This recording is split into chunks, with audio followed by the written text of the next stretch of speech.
Of online dating apps has made it more visible and more accessible. Now, not everyone on these apps is looking for what they call chem fun, but checking my phone right now, I can see there's people online who are. There's a telltale sign. A lot of people use this pill symbol on their profile. It's something which ripped through cities across America and Australia back in the 90s, but didn't really start to make a mark on London until the early 2000s. Some of the first people to notice were the staff here at 56 Dean Street in Soho. It's Europe's busiest sexual health clinic. In the earlier days, 10 to 15 years ago, it was almost exclusively older, white, gay, male, HIV positive men. Dave Stewart manages Dean Street's chemsex clinic.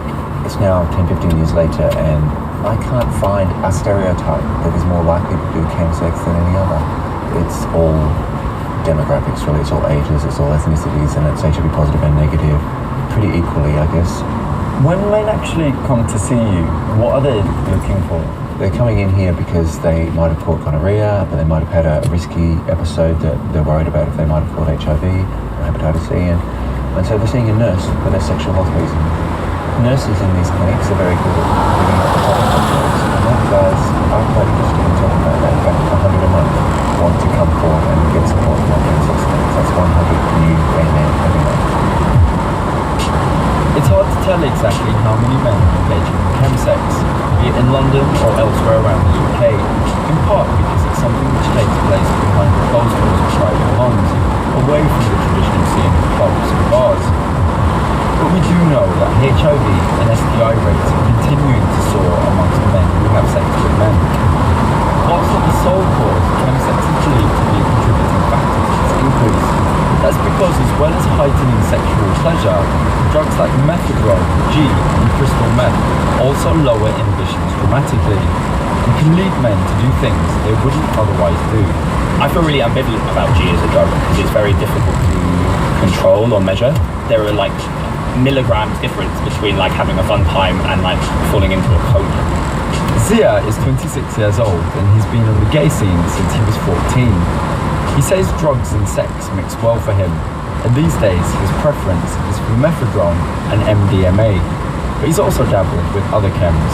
One situation was at a bro party, and I think I had just been generally quite drunk, to the point where I was probably not making the best decisions, and someone gave me a bottle of water. I think they mentioned it had some kind of chemical in it. I later kind of worked out that it was probably G because of the like really adverse reaction I had to it, and I have like a huge gap of memory, and I was just engaging in all sorts of things that I wouldn't have ordinarily done, definitely. Like, I only really remember kissing one guy. Apparently I was kissing like a series of people, I don't remember, and I was getting into fights apparently, and the one guy I remember kissing, so I contacted him and I was just like, oh yeah, like, what went down? And he was like, yeah, we didn't just kiss, you kind of like took me to some bushes, and apparently I tried to like have bareback sex with him without using a condom, and I was like, oh right. Did you do G again after that? Yes, actually, but after that not too many bad things have happened.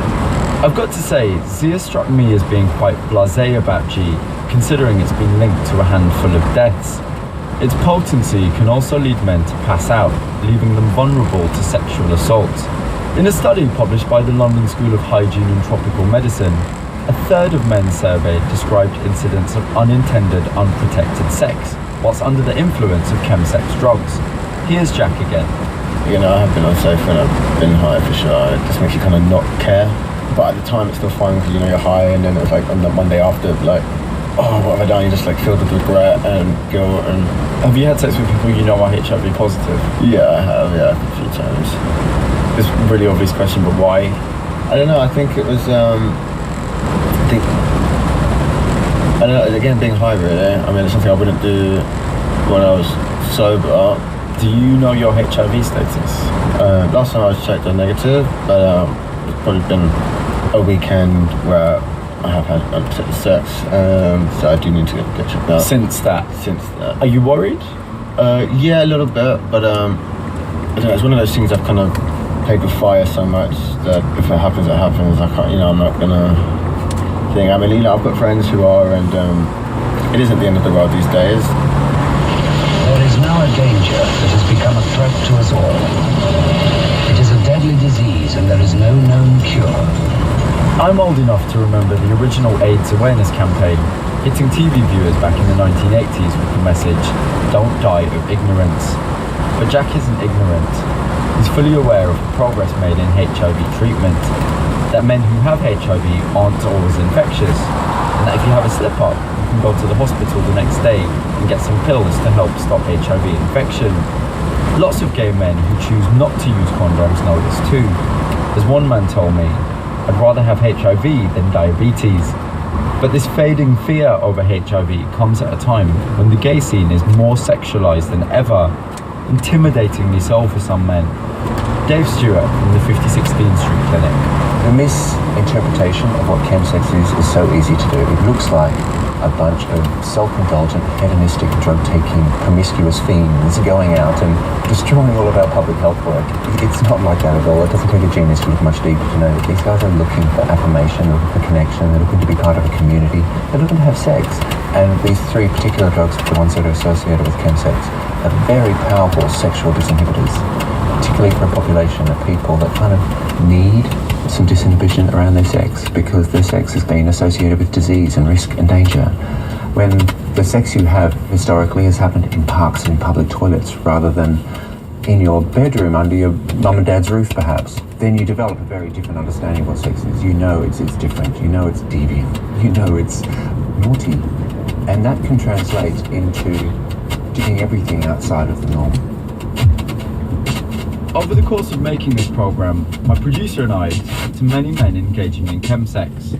What's clear is that there's a broad spectrum of behaviour, from those who see it as a rare treat, to those who are partying for several days most weekends. Not all men take all of the drugs associated with the scene either, and for many, crystal meth marks a red line. There's a definite awareness of just how damaging and addictive the drug can be. The stereotype of a crystal meth addict is toothless and skeletal looking. None of the men I met looked like this. Certainly not my friend Kieran.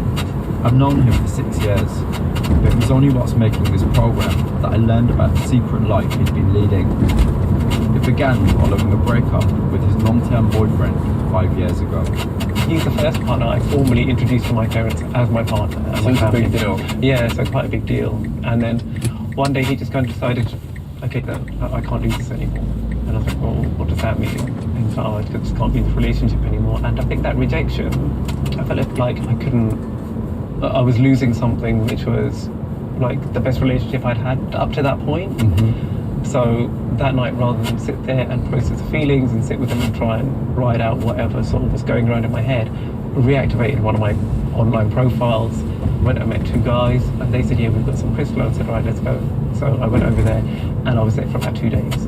You were there for 2 days? Yeah. What happened in those 2 days? Well, I went there and I took some crystal, and to me, what was quite wild sex at that time, I think. It wasn't protected all the way through, and once you try a powerful drug like crystal meth, and if that's linked into sex, then that's the kind of sex you're going to look for, because what you would call vanilla sex just doesn't match up to it. So it's sort of like when something went a bit wrong, when I couldn't deal with a change, then I kind of thought, oh, for me, I'll go escape.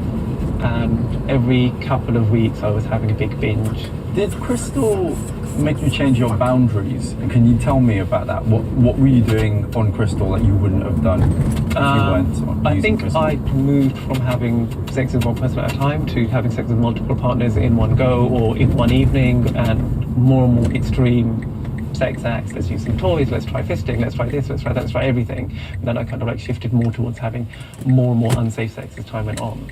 But that was still kind of like, I would say probably about 70% of the time it was protected, safe sex, and about 30% of the time it was kind of like, okay, let's take a cheeky risk. And then I think as a result of that, I ended up with hepatitis C. But that was when I was only smoking crystal. When I found out I had HIV as well, I just thought, oh, fuck this, I've got nothing left to hold back for. And then I think within a month of that, I started injecting, and that was just a completely different kind of high, rush, whatever, the effect it had on me. I don't think I had safe sex for the last 3 or 4 years of that. There's websites out there which specifically are for bareback sex. You know, safe sex is not an option. There's a whole webcam kind of stuff going on with it, where people will not only have sex in front of camera, while they're high and broadcasting. They'll also be injecting